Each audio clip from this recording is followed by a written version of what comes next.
Programa 16. Te doy una canción. En este programa conoceremos diferentes tipos de textos introductorios y su función.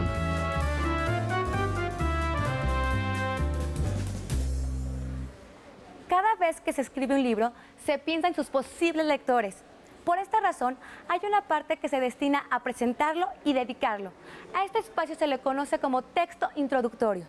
En este programa revisaremos varios aspectos de estos textos. Pero primero, ¿qué les parece si vemos cómo se difundían los textos escritos en otras épocas antes de que existieran los libros? A lo largo de la historia, se han empleado diferentes materiales para comunicar y dejar registro de aspectos importantes de los pueblos.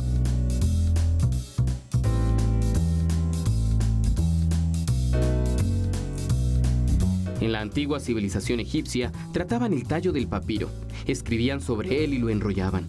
Cada extremo se unía a una vara de madera. El lector desenvolvía lentamente el rollo pasándolo de una vara a otra mientras leía.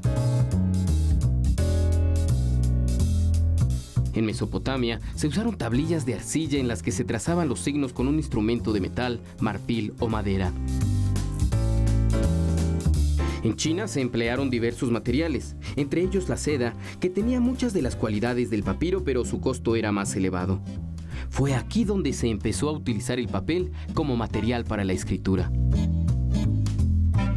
En Pérgamo, actual Turquía, la piel de distintos animales se transformaba en hojas aplanadas y lisas que se utilizaban para escribir.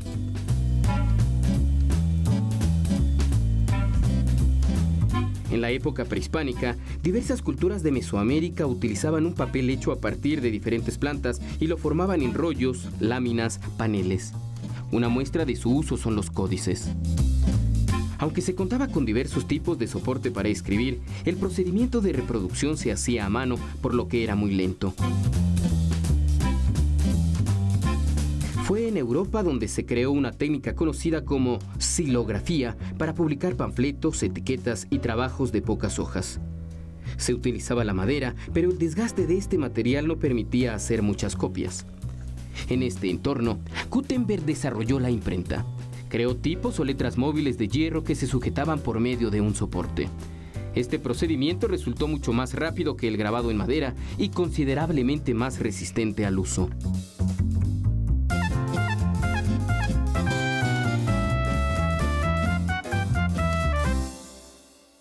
Actualmente, la mayoría de los libros contienen textos introductorios, presentaciones, dedicatorias, reseñas o prefacios.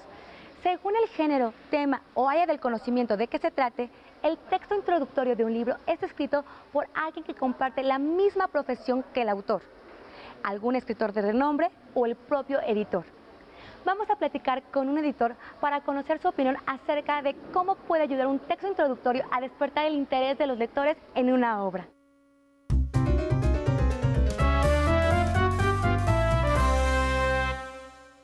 ¿Cuáles son los textos introductorios? Mira, hay muchos tipos de textos introductorios, ¿no? Un texto introductorio puede ser, por ejemplo, ¿no? Que es la cuarta de Forros, que si quieres lo puedes leer. Es un texto que introduce al libro de cómo descubrió el hombre dónde vienen los bebés, ¿no? Este es un texto introductorio. Hoy en día, todo el mundo sabe de dónde vienen los niños. Sin embargo, se trata de un descubrimiento más o menos reciente. En el siglo XVII, por ejemplo, aún se creía que una mujer podía dar a luz un cangrejo y que en el siglo XVII se pensaba que había polen de bebé flotando en el aire. ¿Qué tal? A un científico se le ocurrió incluso ponerle calzones a los sapos para aclarar el misterio de la fecundación, el cual no fue resuelto sino hasta finales del siglo XIX. Interesante, ¿no? Ahora hay otros textos introductorios, ¿no? Que son el prólogo, la introducción, el prefacio, una página liminar, etcétera, ¿no? Que habitualmente están redactados por un autor distinto del autor del libro y que cumplen con la función de introducir, de acercar al nuevo lector a una obra, a una comprensión mejor de la obra en cuestión. ¿Cuáles son las características principales de los textos introductorios? Mira, Un texto introductorio, creo que para cumplir bien su función debe ser un texto claro, no debe ser un texto fatigoso, porque entonces, pues, si el texto introductorio ya te cansa, pues, ¿cómo vas a poder llegar hasta el propio libro, no? Debe ser un texto que hable de la obra, pero que no supla a la obra, es decir, que te acerque a la obra, pero que no te evite la lectura de la obra, ¿no? Para eso hay otros géneros, ¿no? Debe ser un texto, pues, bien redactado, ¿no? Y que esté pensado en el lector, no solo en el autor de la obra que estás prologando, sino que está pensado en el público al que quieres introducir a esa obra, ¿no? Entonces, si es un público de chavos, es un público de jóvenes, tú vas a decirles, probablemente ustedes en este momento no conocen esto, pero hace 50 años o hace 100 años había otra situación, entonces, y le vas a dar esa cierta información. Pero si es un público que sí conoció esa situación, bueno, ustedes recordarán tal y tal momento, en fin, ¿no? Esas son, a grandes rasgos, pues, las características principales. Pues muchísimas gracias. Seguimos, chicos.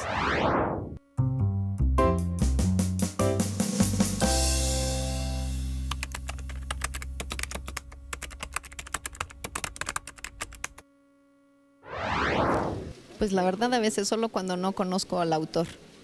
Pero si lo conozco, pues no hay necesidad porque me gusta o no me gusta.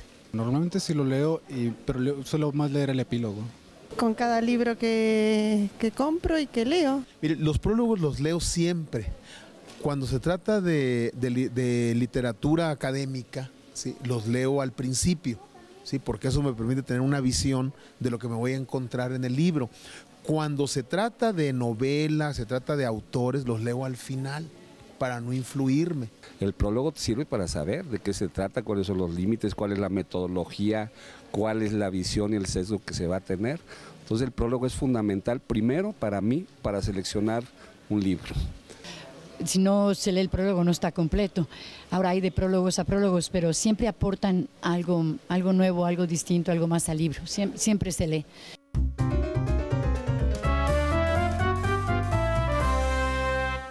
¿Cuáles son las diferentes maneras de escribir los prólogos? Mira, primero me da gusto que me preguntes que asumas que hay muchas formas de escribir un prólogo, porque efectivamente es el contexto y el texto de un prólogo dependen mucho del tipo de texto que estés escribiendo. Así como hay libros para especialistas, hay prólogos para especialistas. Así como hay libros para jóvenes y adolescentes, el prólogo tendría que ser adecuado para ese tipo de público. Muy bien, ¿podrías darnos algún ejemplo? Claro que sí. Mira, la CEP publicó un libro que se llama 24 poetas latinoamericanos. Esperaríamos que el prólogo se refiera a gente que conoce de literatura y especialmente de poesía. Veamos un ejemplo. Efectivamente, en este prólogo tenemos lo siguiente. Vasta y diversa como su geografía, igualmente rica, intensa y compleja que su historia, la poesía de Latinoamérica representa uno de los momentos más altos de la literatura contemporánea. Como ves, está dirigido a gente que sabe de literatura y efectivamente se va a referir seguramente a aspectos geográficos y culturales de Latinoamérica. Un poco especializado este texto.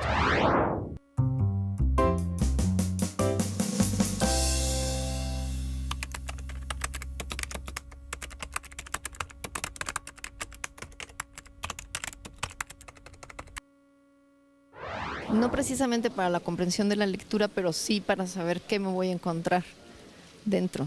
Sí, a mí me sirve para entender el contenido del libro. Y a veces no leo el libro, leo solamente el prólogo. La lectura del prólogo sirve para la comprensión del libro, ¿sí? Y me parece que cuando son textos de novela, cuando es cuento, cuando es poesía, yo recomiendo que primero lean el texto, y después el prólogo. Pero en general, sobre todo las editoriales buenas, siempre buscan a alguien de talento que escriba los prólogos. Hay prólogos que incluso valen más que el mismo libro. No necesariamente para comprender la lectura, pero sí para ver hacia dónde quiere llegar el autor y, en todo caso, al terminar, compartir o no la visión que el autor o quien escribe el prólogo tiene sobre la misma.